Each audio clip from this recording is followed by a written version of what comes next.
Mike Bearlack here to laugh with you. Just finished a 12-hour workday and had Weird Al Yankovic to keep me company.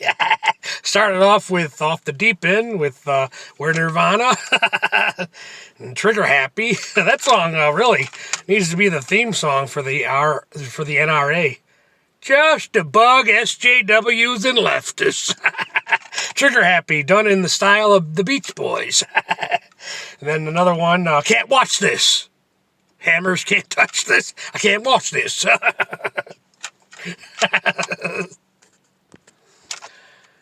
This one was full of good ones. Got Ale, Ale, ha, ha, Taco. Ale, Ale, ha, ha, Grande. Rico Suave. The White Stuff. New Kids on the Block, The Right Stuff. The White Stuff about Oreo cookies. Although when I first heard the title, I thought it meant something else years ago. But that's before I knew that Weird Al doesn't resort to vulgarity in his stuff. He can't. He has too many kids that listen to his stuff. And then I moved on to Weird Al's 1984 album, in 3D. Had a song in there, The Brady Bunch, which obviously was done to the tune of The Safety Dance by Men Without Hats. And a song called Mr. Papel, which was done in the style of the B-52s. And from that point, I shift gears onto Weird Al's 1989's UHF, the soundtrack to that movie. It's got that Gilligan's Isle thing to the Wild Thing song, and Spam in the place where I live. The REM song Stand, but it was Spam. The funny thing about this movie, UHF, they made this movie, and then like the next day, the movie's point became pretty much had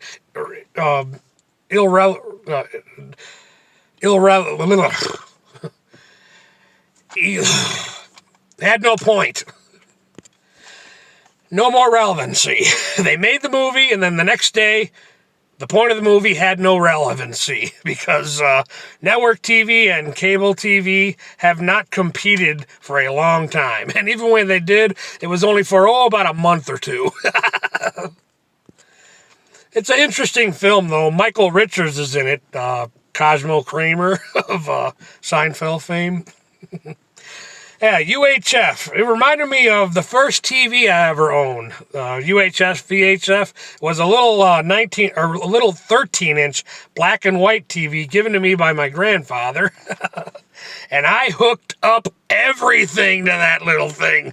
Nintendo, VCR.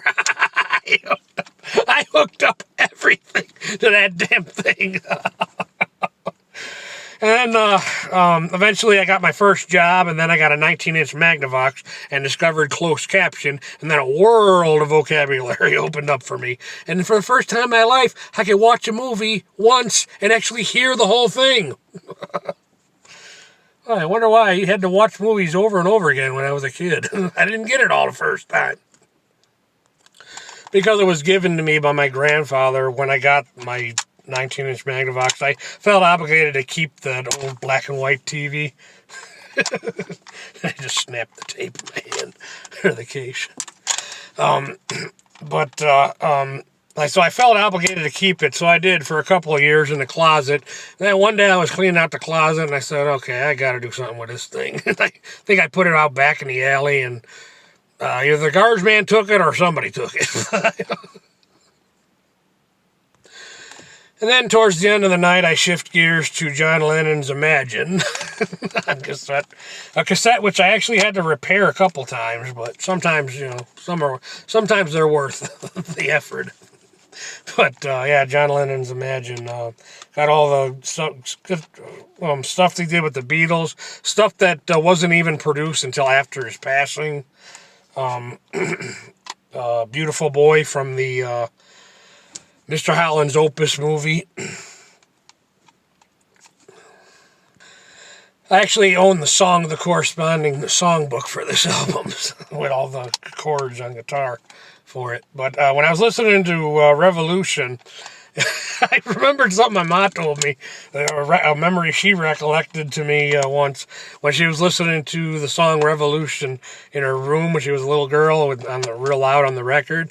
The part of the song towards the end where John Lennon singing over and over again, all right, all right.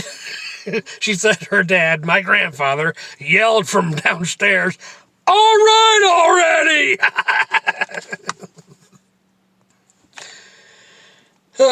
And I found myself thinking about my life, my past, and I recollected something my ma admitted to me once in the years before she divorced my father. She said he would come home from work and she would hide and pretend, make believe like she left him.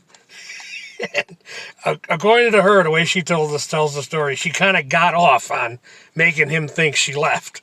And he would just be like, honey, where are you? It's like that movie, Pleasantville. The father, honey, I'm home.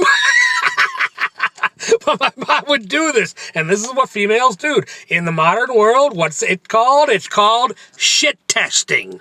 It's called making sure the man in your life is a man. Well, unfortunately for my mother, my father was not.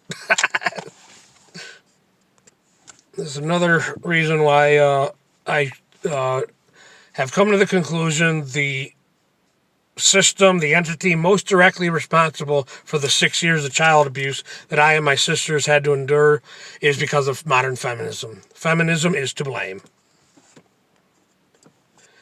And that's just one of several reasons. There anybody who been watching my content. Well, I forgot to turn the car on. Sitting there in this hot car, sweating like a pig. Turn the air on. Yeah, feminism has completely destroyed the dynamics of male-female relationships. This is why I'm completely content with buying a home and living happily ever after all by myself. I'll keep a room aside for my mom because even though she wasn't there for me when I needed her when I was a little kid, two wrongs don't make a right. And the fact that my father was not a man because of his upbringing, because my grandmother was a feminist many years before, and it probably was just something she fell into. Really, it's just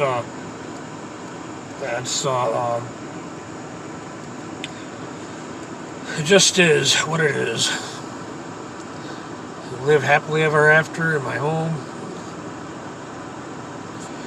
Got too many. You know, I ain't settling for an aging feminist, or they can't do anything for me. And even younger females are too flunked up in the head. They walk around with this attitude of entitlement. They're entitled to, a life with a man who can allow them to be a little girl for the rest of their life. So they never have to grow up and be a woman. So that's why I said, flunk it. I'll buy my house and live happily ever after, all by myself.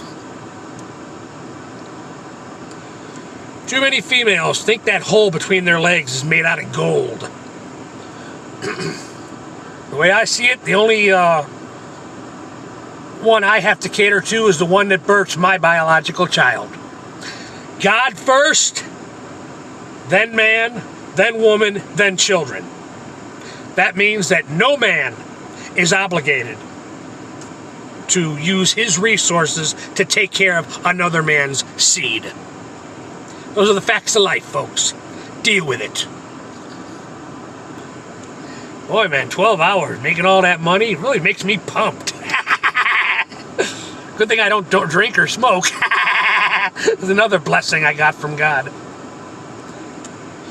While we're on the subject of God, once again, thank you, God, for saving me. Because I was on the road of being one of those, yes, honey, yes, whatever you say, honey, yes, whatever you say, honey, oh, yes. I was on the road of being one of those losers, because that's exactly what my father was. Bro, I wonder why he never had success with members of the opposite sex who weren't drug addicts. The speaker I used to watch YouTube videos kaput on me finally. I bought it like years ago, secondhand, at the Goodwill. So I'm kind of glad it broke. So now I'm limited to how much YouTube I can watch, and it means I'm free now to make more videos. Besides, there's only a few that I really want to put in an effort to watch. Dr. Steve Turley, Epic News. Occasionally I'll watch the NTD News just to keep up on factual events. Sure the hell I ain't watching Network or MSM. I ain't get my news from MSM anymore. No, I've had enough of being lied to by NBC and ABC and all the major outlets. There's plenty of people in this world that are more than happy to live in La La Land. I'm not one of them. Mike Perlak, thank you for your time. I wanted to get one out there before I lost the sun. But the sun's going down now, so. Mike Perlak, thank you for your time.